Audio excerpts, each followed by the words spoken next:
الحمدللہ رب العالمین والصلاة والسلام علی سید الانبیاء والمرسلین اما بعد فاعوذ باللہ من الشیطان الرجیم بسم اللہ الرحمن الرحیم السلام علیکم ورحمۃ اللہ وبرکاتہ۔ ناظرین محترم، کلمہ طیبہ کے نام پر بننے والی ریاست اسلامی جمہوریہ پاکستان اپنے وجود کے پہلے 30 سال تک انتہائی گمبھیر مسائل کا شکار رہی، جہاں ایک طرف بنگلہ دیش کی صورت میں ملک دو لخت ہو گیا تو دوسری جانب قادیانی احمدی جماعت کی وجہ سے ختم نبوت صلی اللہ علیہ وآلہ وسلم جیسے عظیم عقیدہ پر مسلمانان پاکستان کی نہ ختم ہونے والی بے چینی، مملکت میں آئے روز فسادات، قتل و غارت جیسے واقعات ہوئے۔ حد تو یہ تھی کہ عقیدہ ختم نبوت صلی اللہ علیہ وآلہ وسلم کی پیروی کرنے کی پاداش میں اسلامی ریاست پاکستان میں خود صحیح العقیدہ مسلمانوں کو قید و بند کی صعوبتیں برداشت کرنا پڑیں، یہاں تک کہ جید علماء کرام کو پھانسی کی سزائیں بھی سنائی گئیں۔ بالآخر ماہ ستمبر 1974 میں پارلیمنٹ کی جانب سے آئین پاکستان میں متفقہ طور پر ترمیم کر کے اس مسئلے کو ابدی طور پر حل کر دیا گیا۔ عقیدہ ختم نبوت صلی اللہ علیہ وآلہ وسلم کا متفقہ اساسی اور اہم ترین عقیدہ ہے۔ دین اسلام کی پوری عمارت اس اعتقاد پر کھڑی ہے۔ یہ ایک ایسا حساس عقیدہ ہے کہ اگر اس میں شکوک و شبہات کا ذرہ بھی رخنہ پیدا ہو جائے تو ایک مسلمان نہ صرف اپنی متاع ایمان کھو بیٹھتا ہے بلکہ اپنی بدقسمتی سے وہ حضرت محمد صلی اللہ علیہ وآلہ وسلم کے امت سے بھی یک قلم خارج ہو جاتا ہے۔ حضرت محمد مصطفیٰ صلی اللہ علیہ وآلہ وسلم اللہ تبارک و تعالیٰ کے آخری نبی اور رسول ہیں۔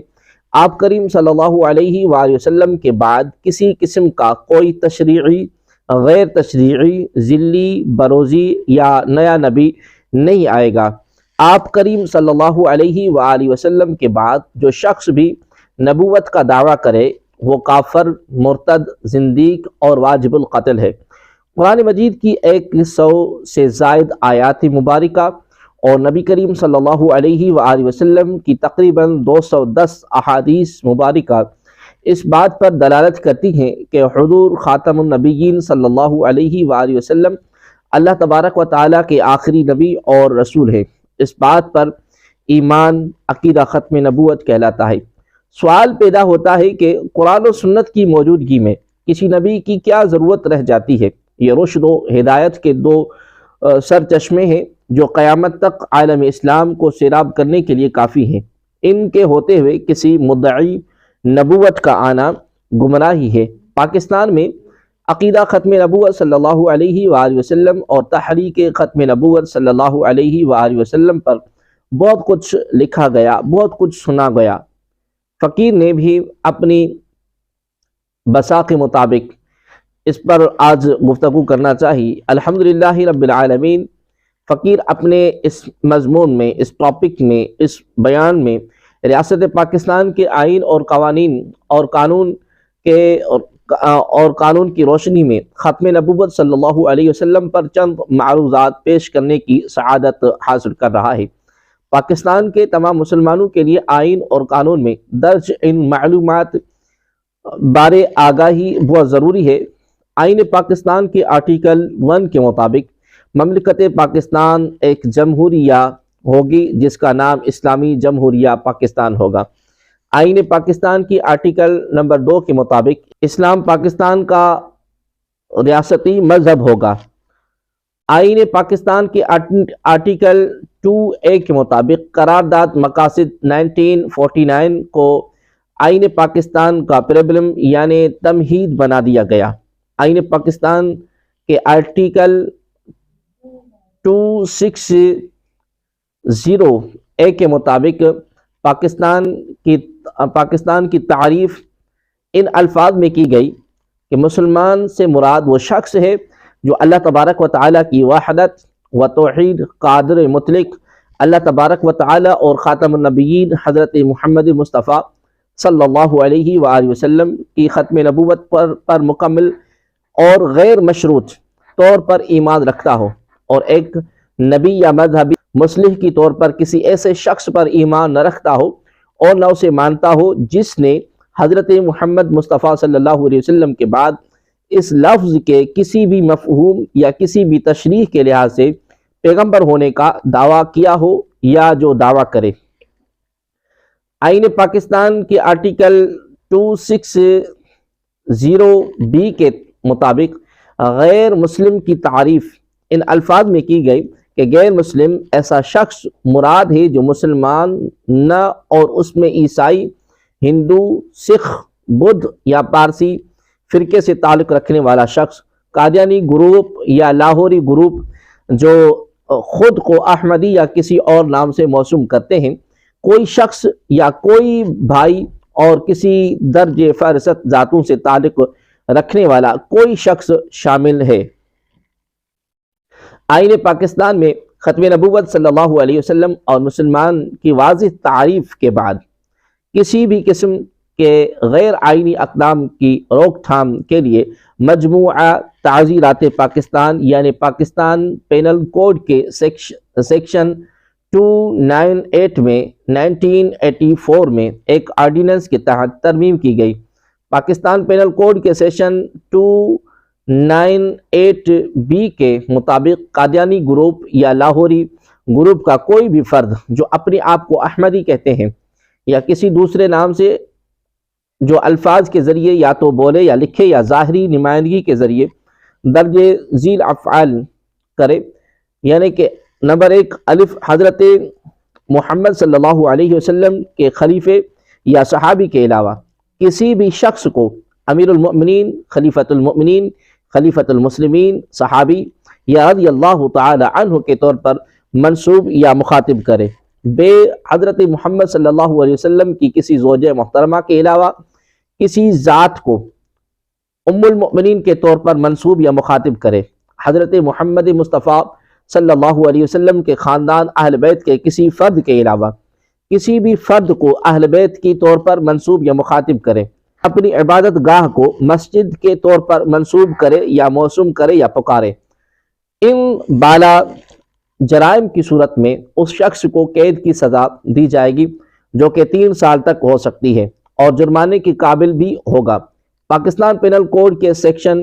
298B کے مطابق قادیانی گروپ یا لاہوری گروپ کا کوئی بھی فرد جو اپنے آپ کو احمدی یا کسی اور نام سے پکارتا ہے، جو الفاظ کے ذریعے یا تو بولے یا لکھے یا ظاہری نمائندگی کے ذریعے اپنے مذہب میں عبادت کے لیے بلانے کے طریقے یا صورت کو اذان کے طور پر منسوب کرے یا اس طرح اذان دے جس طرح مسلمان دیتے ہیں، ایسے دونوں میں سے کسی ایک صورت میں قید کی سزا دی جائے گی جو کہ 3 سال تک ہو سکتی ہے اور جرمانے کے قابل بھی ہوگا۔ مسلمانان عالم کا نبی کریم صلی اللہ علیہ وآلہ وسلم کے آخری نبی ہونے پر اجماع اور عقیدہ جہاد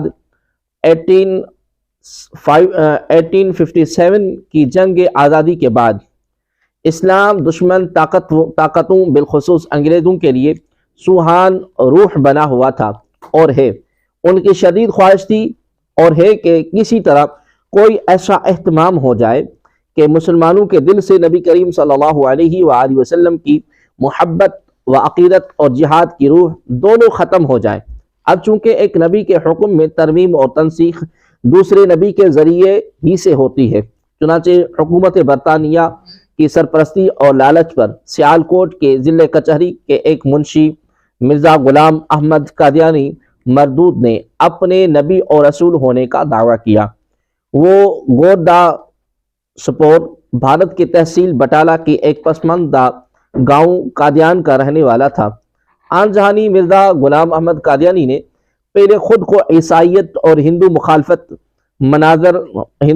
مناظر کی حیثیت سے متعارف کروایا اور مسلمانوں کے جذباتی اور نفسیاتی ہمدردیاں حاصل کی۔ پھر مجدد، محدث، امتی نبی، ذلی نبی، بروزی نبی، مسیح مسیح اور مسیح موعود کا دعویٰ کرتے ہوئے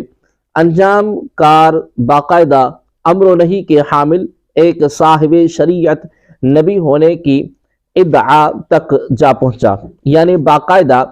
نبی اور رسول ہونے کا دعویٰ کیا، حتیٰ کہ اعلان کیا کہ وہ خود محمد رسول ہے، نعوذ باللہ، نقل کفر کفر نواشد۔ پھر اس کے بیٹے مرزا بشیر احمد نے کہا کہ قادیان میں اللہ تبارک و تعالی نے مرزا قادیانی کی شکل میں دوبارہ محمد رسول اللہ بھیجا، نعوذ باللہ، نقل کفر کفر نباشد۔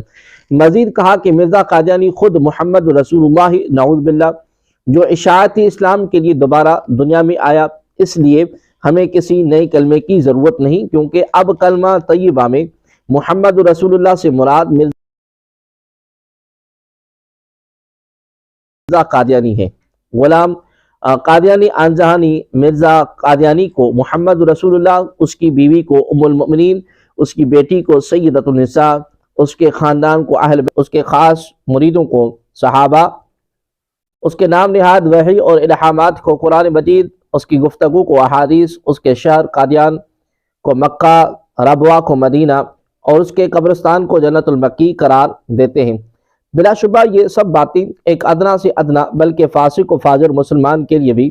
ناقابل برداشت ہیں، اور اس کرۂ عرضی پر کوئی بے حمیت مسلمان بھی ایسا نہیں جو کسی سے ایسی گستاخانہ باتیں سننا گوارا کرے۔ اسلام اور اس کی مقدس شخصیات کے خلاف قادیانیوں کی گستاخیوں اور عارضہ سرائیوں کو اکٹھا کیا جائے تو کئی دفتر تیار ہو سکتے ہیں اور کئی ویڈیوز تیار ہو سکتے ہیں، کئی گھنٹے اس موضوع پر گفتگو کی جا سکتی ہے۔ قادیانیوں کی طرف سے شان رسالت میں کی جانے والی بعض گستاخیاں ایسی ہیں جنہیں پڑھ کر اور سن کر کلیجہ منہ کو آتا ہے۔ پنڈت جواہر لال نہرو کے نام ایک خط میں علامہ اقبال علیہ الرحمہ نے فرمایا تھا کہ قادیانی اسلام اور ملک دونوں کے غدار ہیں۔ قادیانیوں کے کفریہ عقائد و عزائم کی بنا پر ملک کی منتخب جمہوریہ حکومت نے متفقہ طور پر 7 ستمبر 1974 کو انہیں غیر مسلم اقلیت قرار دیا اور آئین اسلام کی شق 106 اور 260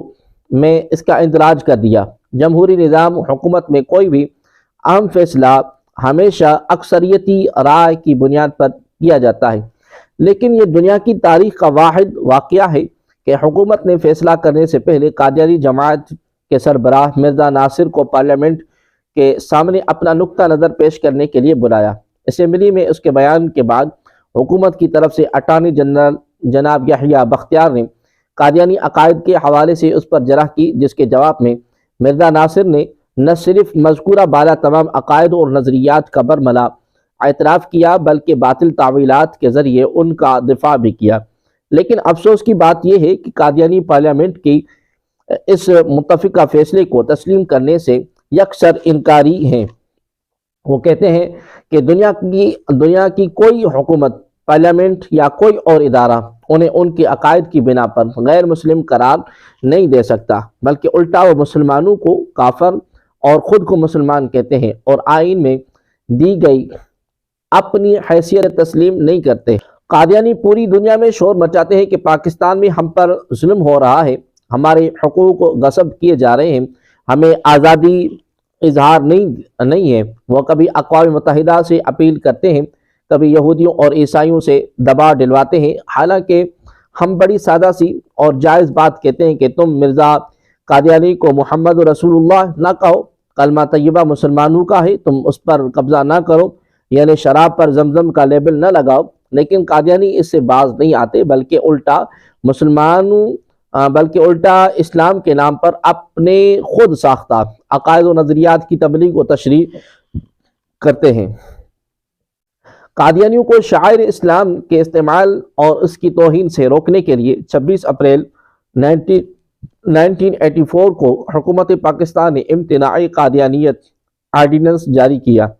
جس کی روح سے قادیانی خود کو مسلمان نہیں کہہ سکتے اور اپنے مذہب کے لیے اسلامی شعائر اور اصطلاحات استعمال نہیں کر سکتے۔ اس سلسلے میں تعزیرات پاکستان میں ایک نئی فوجداری دفعہ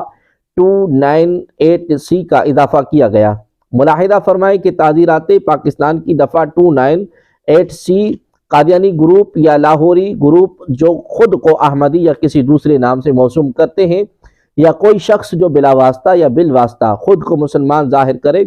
یا اپنے مذہب کو اسلام کے طور پر موسوم کرے یا منسوب کرے، یا الفاظ کے ذریعے خواہ زبانی ہو یا تحریری یا مرعی نقوش کے ذریعے اپنے مذہب کی تبلیغ یا تشہیر کرے، یا دوسروں کو اپنا مذہب قبول کرنے کی دعوت دے، یا کسی بھی طریقے سے مسلمانوں کے مذہبی احساسات کو مجروح کرے، کو کسی ایک قسم کی سزائے قید اتنی مدت کے لیے دی جائے گی، 3 سال تک ہو سکتی ہے، اور جرمانے کا بھی مستوجب ہوگا۔ قادیانیوں نے اس پابندی کو وفاقی شرعی عدالت، Lahore high court, Quetta high court وغیرہ میں چیلنج کیا، جہاں انہیں ناکامی کا منہ دیکھنا پڑا۔ بالآخر قادیانیوں نے پوری تیاری کے ساتھ سپریم کورٹ آف پاکستان میں اپیل دائر کی کہ انہیں شعائر اسلام استعمال کرنے کی اجازت دی جائے۔ سپریم کورٹ آف پاکستان کی فل بینچ، جو جناب جسٹس عبدالقدیر چودھری صاحب، جناب جسٹس شفیع رحمان، جناب جسٹس محمد افضل لون صاحب، جناب جسٹس سلیم اختر صاحب، جناب جسٹس ولی محمد خان صاحب پر مشتمل تھا، نے اس کیس کی مفصل سماعت کی۔ دونوں اطراف سے دلائل و براہین لیے گئے، اصل کتابوں سے متنازع ترین حوالہ جات پیش کیے گئے۔ یہ بھی یاد رہے کہ سپریم کورٹ کے یہ جج صاحبان کسی دینی مدرسے یا اسلامی دارالعلوم کے مفتی صاحب نہیں تھے، بلکہ انگریزی قانون پڑھے ہوئے تھے۔ ان کا کام آئین و قانون کے تحت انصاف مہیا کرنا ہوتا ہے۔ فاضل جج صاحبان نے جب قادیانی عقائد پر نظر دوڑائی تو وہ لرز کر رہ گئے۔ فاضل جج صاحبان کا کہنا تھا کہ قادیانی اسلام کے نام پر لوگوں کو دھوکہ دیتے ہیں، جبکہ دھوکہ دینا کسی کا بنیادی حق نہیں ہے، اور نہ ہی اس سے کسی کے حقوق سلب ہوتے ہیں۔ سپریم کورٹ آف پاکستان کی فل بینچ کی تاریخی فیصلہ ظہیر الدین بنام سرکار SCMR 1718 1993 کے رول سے کوئی قادیانی خود کو مسلمان نہیں کہلوا سکتا، اور نہ ہی اپنے مذہب کی تبلیغ کر سکتا ہے۔ خلاف ورزی کی صورت میں وہ تعزیرات پاکستان کی دفعہ 295C اور 298C کے تحت سزائے موت کا مستحق ہوگا۔ جسٹس قاضی فائز عیسیٰ نے آئین اور قانون پاکستان سے غداری کی ہے، اس لیے اب وہ چیف جسٹس کے منصب کے اہل نہیں رہے، ان کے خلاف تعزیرات پاکستان کے تحت کارروائی کی جائے۔ اس کے باوجود قادیانی آئین، قانون اور اعلی عدالتی فیصلوں کا مذاق اڑاتے ہوئے خود کو مسلمان کہلواتے ہیں، اپنے مذہب کی تبلیغ کرتے، گستاخانہ لٹریچر تقسیم کرتے، شاعر اسلام کا تمسخر اڑاتے اور اسلامی مقدس شخصیات اور مقامات کی توہین کرتے ہیں۔ ستم ظریفی یہ ہے کہ قادیانیوں کی ان آئین شکن خلاف قانون اور انتہائی اشتعال انگیز سرگرمیوں پر قانون نافذ کرنے والے ادارے مجرمانہ غفلت اور خاموشی اختیار کیے ہوئے ہیں، جسے بعض اوقات لا اینڈ آرڈر کی صورت پیدا ہو جاتی ہے۔ خود سپریم کورٹ کے فل بینچ نے اپنے نافذ العمل فیصلہ میں لکھا، یہ بات قابل غور ہے کہ صرف پاکستان میں ہی نہیں بلکہ دنیا بھر کے قوانین ایسے الفاظ اور جملوں کے استعمال کا تحفظ کرتے ہیں جن کا مخصوص مفہوم معنی ہو، اور وہ اگر دوسروں کے لیے استعمال کیے جائیں تو لوگوں کو دھوکہ دینے اور گمراہ کرنے کا سبب بن سکتے ہیں۔ جو لوگ دوسروں کو دھوکہ دیتے ہیں ان کی حوصلہ شکنی ہونی چاہیے۔ پاکستان ایسی نظریاتی ریاست میں قادیانی جو کہ غیر مسلم ہیں اپنے عقیدے کو اسلام کے طور پر پیش کر کے دھوکہ دینا چاہتے ہیں۔ یہ بات خوش آئند اور لائق تحسین ہے کہ دنیا کے اس خطے میں عقیدہ آج بھی مسلمانوں کے لیے سب سے قیمتی متاع ہے۔ وہ ایسی حکومت کو ہرگز برداشت نہیں کرے گا جو اسے ایسی جعل سازیوں اور دسیسہ کاریوں سے اسے تحفظ فراہم کرنے کو تیار نہ ہو۔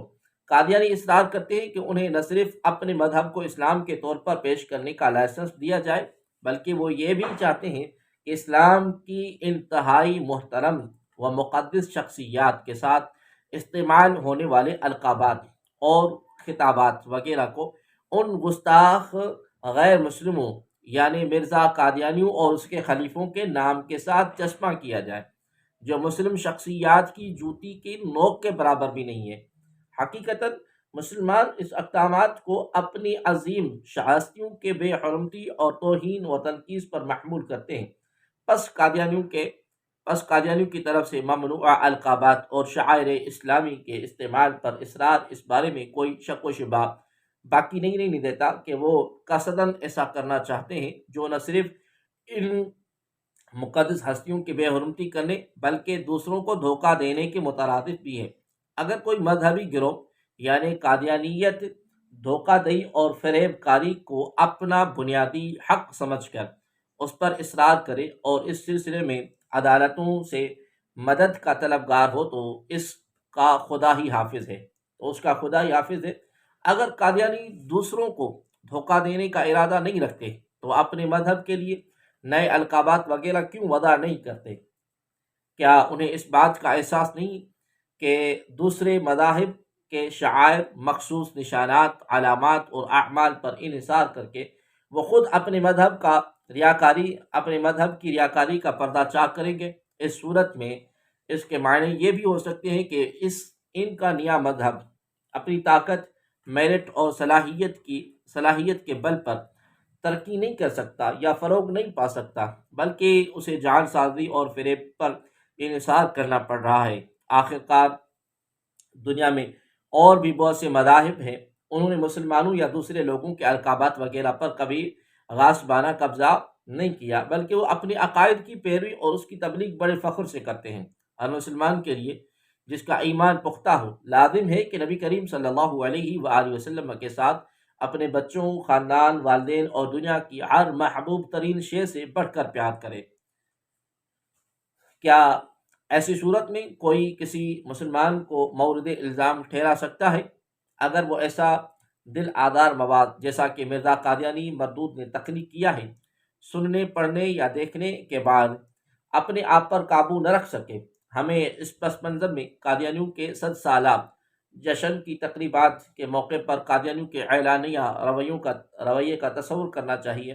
اور اس رد عمل کے بارے میں سوچنا چاہیے جس کا اظہار مسلمانوں کی طرف سے ہو سکتا تھا۔ اس لیے اگر کسی قادیانی کو انتظامیہ کی طرف سے یا قانوناً شعائر اسلام کا اعلانیہ اظہار کرنے یا انہیں پڑھنے کی اجازت دے دی جائے تو یہ اقدام اس کی شکل میں ایک اور رشد یعنی رسوائی زمانہ، گستاخ رسول، ملعون سلمان، جس نے شیطانی آیات نامی کتاب میں نبی کریم صلی اللہ علیہ وآلہ وسلم کی شان میں بے حد توہین کی، تخلیق کرنے کے مترادف ہوگا۔ کیا اس صورت میں انتظامیہ اس کی جان، مال اور آزادی کے تحفظ کی ضمانت دے سکتی ہے؟ اور اگر دے سکتی ہے تو کس قیمت پر؟ رد عمل یہ ہوتا ہے کہ جب کوئی قادیانی سرعام کسی پلے کارڈ، بیج یا پوسٹر پر کلمے کی نمائش کرتا ہے یا دیوار یا نمائشی دروازوں یا جھنڈیوں پر لکھتا ہے یا دوسرے شعائر اسلامی کا استعمال کرتا یا انہیں پڑھتا ہے تو یہ اعلانیہ نبی کریم صلی اللہ علیہ وآلہ وسلم کے نام کی بے حرمتی اور دوسری انبیاء کرام علیہ السلام کی اسماء گرامی کی توہین کے ساتھ ساتھ مرزا قادیانی مردود کا مرتبہ اونچا کرنے کے مترادف ہے، جسے مسلمانوں کا مشتعل ہونا اور دیش میں آنا ایک فطری بات ہے، اور یہ چیز نقض امن عامہ کا موجب بن سکتی ہے جس کے نتیجے میں جان و مال کا نقصان ہو سکتا ہے۔ ہم یہ بھی نہیں سمجھتے کہ قادیانیوں کو اپنی شخصیات، مقامات اور معمولات کے لیے نئے خطابات، القاب یا نام وضع کرنے میں کسی دشواری کا سامنا کرنا پڑے گا۔ آخرکار ہندوؤں، عیسائیوں، سکھوں اور دیگر برادریوں نے بھی تو اپنے بزرگوں کے لیے القاب و خطاب بنا رکھے ہیں۔ آئین، قانون اور عدالتی فیصلوں کے باوجود قادیانی تحریر و تقریر، جلسہ جلوس، لٹریچر کی تقسیم، اپنے اجتماعات منعقد کر کے اسلامی اصطلاحات کو استعمال کرتے اور شعائر اسلام کی توہین کرتے رہتے ہیں۔ اس سلسلے میں انہیں انتظامیہ کی مکمل سرپرستی حاصل رہتی ہے۔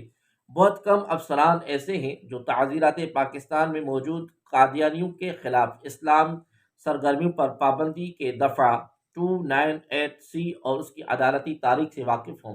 یہ ظلم نہیں تو اور کیا ہے کہ پورے پاکستان میں شاید ایک بھی افسر ایسا نہیں جس نے قادیانیوں کی طرف سے توہین رسالت صلی اللہ علیہ وآلہ وسلم کے اجتماعی اور مسلسل ارتکاب پر سپریم کورٹ کے اس مذکورہ تاریخی فیصلے کا مطالعہ کی زحمت گوارا کی ہو، جو پاکستان میں امن و امان قائم کرنے میں ایک سنگ میل ثابت ہو سکتا ہے۔ یہ فیصلہ اس وقت قانون کی بھاری کتابوں میں تو موجود ہے، مگر آج تک اس کے کسی ایک جز پر بھی عمل درآمد نہیں ہوا۔ اس سے بھر کر قانون کے ساتھ اور کیا شرمناک مذاق ہو سکتا ہے؟ حکومت اگر پارلیمنٹ اور قانون کی بالادستی پر یقین رکھتی ہے تو وہ قادیانیوں کو آئین، قانون اور عدالتی فیصلوں کا پابند کرے، تاکہ ملک بھر میں کہیں بھی لا اینڈ آرڈر